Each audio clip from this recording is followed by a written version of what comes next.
Hello friends. आप सभी का स्वागत है मेरी कहानी में।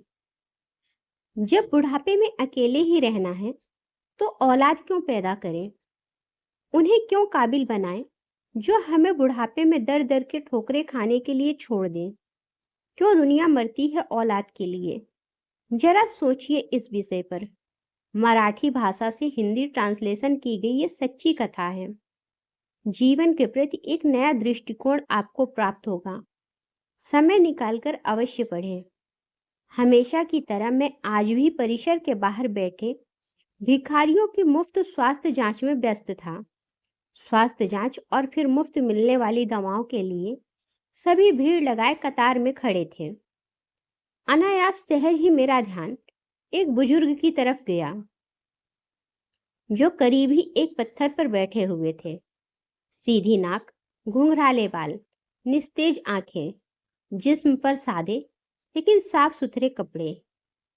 कुछ देर तक उन्हें देखने के बाद मुझे यकीन हो गया कि वो भिखारी नहीं है। उनका दायां पैर टखने के पास से कटा हुआ था और करीब ही उनकी बैसाखी रखी थी। फिर मैंने देखा कि आते जाते लोग उन्हें भी कुछ दे रहे थे और वे लेकर रख लेते थे। मैंने सोचा कि मेरा ही अंदाजा गलत था, वो बुजुर्ग भिखारी ही हैं। उत्सुकतावश मैं उनकी तरफ बढ़ा तो कुछ लोगों ने मुझे आवाज लगाई, उसके करीब ना जाएं डॉक्टर साहब, वो बूढ़ा तो पागल है। लेकिन मैं उन आवाजों को नजरअंदाज करता उनके पास गया। सोचा कि जैसे दूसरों के सामने वे अपना हाथ फैला रहे थे वैसे ही मेरे सामने भी हाथ करेंगे। लेकिन मेरा अंदाजा फिर चूक गया। उन्होंने मेरे सामने हाथ नहीं फैलाया। मैं उनसे बोला, बाबा, आपको भी कोई शारीरिक परेशानी है क्या?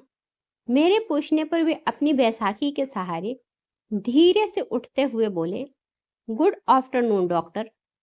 आई think I may have some eye problem in my right eye. इतनी बढ़िया अंग्रेजी सुन मैं अवाक रह गया। फिर मैंने उनकी आंखें देखी। पका हुआ मोतियाबिंद था उनकी आंखों में। मैंने कहा, मोतियाबिंद है बाबा, ऑपरेशन करना होगा। बुजुर्ग बोले, oh, cataract. I had cataract operation in 2014 from my left eye in Ruby hospital. मैंने पूछा, बाबा, आप यहाँ क्या कर रहे हैं? बुजुर्ग, मैं तो यहाँ रोज ही 2 घंटे भीख मांगता हूँ सर। मैं, ठीक है, लेकिन क्यों बाबा? मुझे तो लगता है आप बहुत पढ़े लिखे हैं। बुजुर्ग हंसे और हंसते हुए ही बोले, पढ़े लिखे? मैंने कहा, आप मेरा मजाक उड़ा रहे हैं बाबा। बाबा, oh no doctor, why would I, sorry if I hurt you. मैं हर्ट की बात नहीं है बाबा, लेकिन मेरी कुछ समझ में नहीं आ रहा है। बुजुर्ग, समझ कर भी क्या करोगे डॉक्टर? अच्छा, ओके, चलो हम उधर बैठते हैं, वरना लोग तुम्हें भी पागल ही कहेंगे। और फिर बुजुर्ग हंसने लगे। करीब ही एक वीरान टपरी थी। हम दोनों वहीं जाकर बैठ गए। Well doctor, I am mechanical engineer. बुजुर्ग ने अंग्रेजी में ही शुरुआत की। मैं कंपनी में सीनियर मशीन ऑपरेटर था। एक नए ऑपरेटर को सिखाते हुए मेरा पैर मशीन में फंस गया था और ये बैसाखी हाथ में आ गई। कंपनी ने इलाज का सारा खर्चा किया और बाद में कुछ रकम और सौंपी और घर पर बैठा दिया, क्योंकि लंगड़े बैल को कौन काम पर रखता है सर। फिर मैंने उस पैसे से अपना ही एक छोटा सा वर्कशॉप डाला, अच्छा घर लिया। बेटा भी मैकेनिकल इंजीनियर है। वर्कशॉप को आगे बढ़ाकर उसने एक छोटी और कंपनी डाली। मैं चकराया, बोला, बाबा, तो फिर आप यहाँ इस हालत में कैसे? बुजुर्ग, मैं किस्मत का शिकार हूँ। बेटे ने अपना बिजनेस बढ़ाने के लिए कंपनी और घर दोनों बेच दिए। बेटे की तरक्की के लिए मैंने भी कुछ नहीं कहा। सब कुछ बेच बाच कर वो अपनी पत्नी और बच्चों के साथ जापान चला गया और हम जापानी गुड्डे गुड़िया यहाँ रह गए। ऐसा कहकर बाबा हंसने लगे। हंसना भी इतना करुण हो सकता है, ये मैंने पहली बार अनुभव किया। फिर बोला, लेकिन बाबा, आपके पास तो इतना हुनर है कि जहां चाहे लात मारे वहां पानी निकाल दें। अपने कटे हुए पैर की ओर ताकते हुए बुजुर्ग बोले, लात कहाँ और कैसे मारूं, बताओ मुझे। बाबा की बात सुन मैं खुद भी शर्मिंदा हो गया। मुझे खुद बहुत बुरा लगा।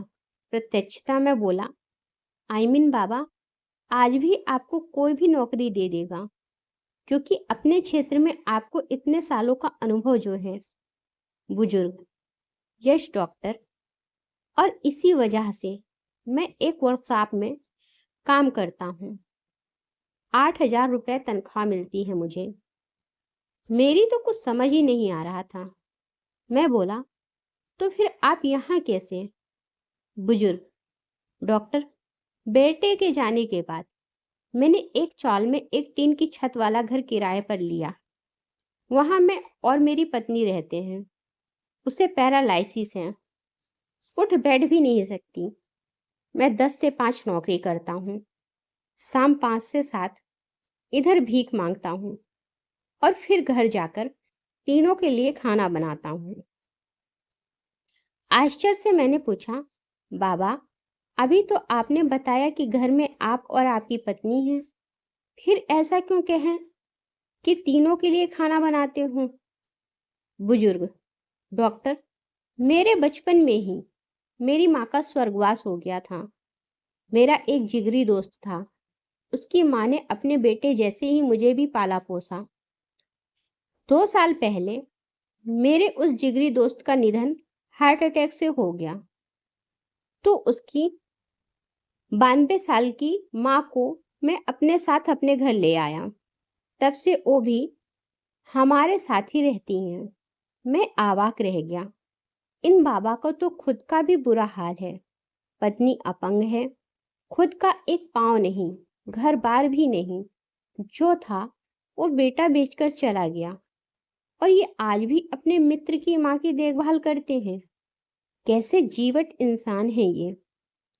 कुछ देर बाद मैंने सामान्य स्वर में पूछा, बाबा, बेटा आपको रास्ते पर ले आया, ठोकरे खाने को छोड़ गया, आपको गुस्सा नहीं आता उस पर? बुजुर्ग, नो नो डॉक्टर, अरे वो तो सब तो उसी के लिए कमाया था। जो उसी का था उसने ले लिया, इसमें उसकी गलती कहाँ है? लेकिन बाबा, मैं बोला, लेने का ये कौन सा तरीका हुआ भला? सब कुछ ले लिया, ये तो लूट हुई। अब आपके यहाँ भीख मांगने का कारण भी मेरी समझ में आ गया है बाबा। आपकी तनख्वाह के 8,000 रुपए में आप तीनों का गुजारा नहीं हो पाता, अतः इसीलिए आप यहाँ आते हो।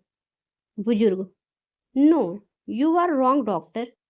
8,000 रुपए में मैं सब कुछ मैनेज कर लेता हूँ, लेकिन मेरे मित्र की जो माँ है, उन्हें डायबिटीज और ब्लड प्रेशर दोनों हैं। दोनों बीमारियों की दवाई चल रही है उनकी। बस 8,000 रुपए में उनकी दवाइयाँ मैनेज नहीं हो पाती। मैं 2 घंटे यहाँ बैठता हूँ, लेकिन भीख में पैसे के अलावा कुछ भी स्वीकार नहीं करता। मेडिकल स्टोर वाला उनकी महीने भर की दवाएं मुझे उधार दे देता है और यहाँ 2 घंटों में जो भी पैसे मुझे मिलते हैं वो मैं रोज मेडिकल स्टोर वाले को दे देता हूँ।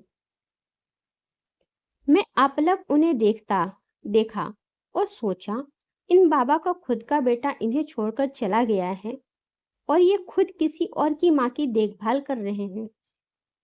मैंने बहुत कोशिश की, लेकिन खुद की आंखें भर आने से नहीं रोक पाया। भरे गले से मैंने फिर कहा, बाबा, किसी दूसरे की माँ के लिए आप यहाँ रोज भीख मांगने आते हो? बुजुर्ग, दूसरे की? अरे मेरे बचपन में उन्होंने बहुत कुछ किया है मेरे लिए, अब मेरी बारी है। मैंने उन दोनों से कह रखा है कि 5 से 7 मुझे एक काम और मिला है। मैं मुस्कुराया और बोला, अगर उन्हें पता लग गया कि 5 से 7 आप यहाँ भीख मांगते हो तो? बुजुर्ग, अरे कैसे पता लगेगा, दोनों तो बिस्तर पर हैं। मेरी हेल्प के बिना वे करवट तक नहीं बदल पाती। यहाँ कहाँ, पता करने आएंगी। हा हा हा। बाबा की बात पर मुझे भी हंसी और आंसू दोनों आए, लेकिन मैं उसे छिपा गया और बोला, बाबा, अगर मैं आपकी माँ जी को अपनी तरफ से नियमित दवाएं दूं तो ठीक रहेगा ना? फिर आपको भीख भी नहीं मांगनी पड़ेगी। बुजुर्ग, नो डॉक्टर, आप भिखारियों के लिए काम करते हैं। माँ जी के लिए आप दवाएं देंगे तो माँ जी भी तो भिखारी कहलाएंगी। मैं अभी समर्थ हूँ डॉक्टर, उनका बेटा हूं मैं। मुझे कोई भिखारी कहे तो चलेगा, लेकिन उन्हें भिखारी कहलवाना मुझे मंजूर नहीं। ओके डॉक्टर, अब मैं चलता हूँ। घर पहुंचकर अभी खाना भी बनाना है मुझे। मैंने निवेदन स्वरूप बाबा का हाथ अपने हाथ में लिया और बोला, बाबा, भिखारियों को डॉक्टर समझकर नहीं, बल्कि अपना बेटा समझकर मेरी दादी के लिए दवाएं स्वीकार कर लीजिए। अपना हाथ छुड़ाकर बाबा बोले, डॉक्टर, अब इस रिश्ते में मुझे मत बांधो प्लीज। एक गया है हमें छोड़कर। आज मुझे स्वप्न दिखाकर कल तुम भी मुझे छोड़ गए तो? अब सहन करने की मेरी ताकत नहीं रही। ऐसा कहकर बाबा ने अपनी बैसाखी संभाली और जाने लगे, और जाते हुए अपना एक हाथ मेरे सिर पर रखा और भरभराई ममतामयी आवाज में बोले, अपना ध्यान रखना मेरे बच्चे। शब्दों से तो उन्होंने मेरे द्वारा पेश किए गए रिश्ते को ठुकरा दिया था, लेकिन मेरे सिर पर रखे उनके हाथ के गर्म स्पर्श ने मुझे बताया कि मन से उन्होंने इस रिश्ते को स्वीकारा था। उस पागल कहे जाने वाले मनुष्य के पीठ फेरते ही मेरे हाथ अपने आप प्रणाम की मुद्रा में उनके लिए जुड़ गए। हमसे भी अधिक दुखी, अधिक विपरीत परिस्थितियों में जीने वाले ऐसे भी लोग हैं। हो सकता है इन्हें देख हमारे दुख कम प्रतीत हो और दुनिया को देखने का हमारा नजरिया बदले। हमेशा अच्छा सोचें, हालात का सामना करें। कहानी से कुछ प्रेरणा मिले तो जीव मात्र पर दया करना और परोपकार की भावना बच्चों में जरूर दें। अगर आपको कहानी अच्छी लगी हो तो लाइक करें और मेरे चैनल को सब्सक्राइब करें। धन्यवाद।